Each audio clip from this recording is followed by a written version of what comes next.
Axis of evil, അതായത് തിന്മയുടെ അച്ചുതണ്ട് എന്ന് ചരിത്രപരമായി അമേരിക്ക വിശേഷിപ്പിച്ചിരുന്ന 3 രാജ്യങ്ങളുണ്ട്. സിറിയ, കൊറിയ അതായത് വടക്കൻ കൊറിയ, ഇറാൻ. ഈ 3 രാജ്യങ്ങളും എന്ത് ചെയ്താലും അമേരിക്കയ്ക്ക് വഴങ്ങുന്ന രാജ്യങ്ങളല്ല. സിറിയയുടെ കാര്യത്തിൽ ഒരു തീരുമാനമായി.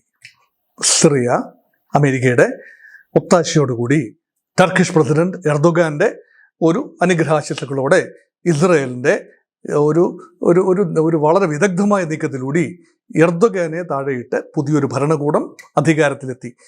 ഇനി സിറിയയ്ക്ക് എന്ത് സംഭവിക്കും എന്നറിയില്ല. അമേരിക്കയ്ക്ക് ഹിതകരമായ രീതിയിൽ ഒരു ഭരണമാറ്റമാണ് നടന്നതെന്ന് തോന്നാമെങ്കിലും ആത്യന്തികമായി അത് തീവ്രവാദത്തിന്റെ ഒരു കളിത്തൊട്ടിലായി വീണ്ടും ഇറാഖിന് നേരത്തെ സംഭവിച്ചതുപോലെ ISIS ഇറാഖിലും സിറിയയിലും ഒക്കെ വന്നതുപോലെ വീണ്ടും അത് സംഭവിക്കുമോ അറിയില്ല.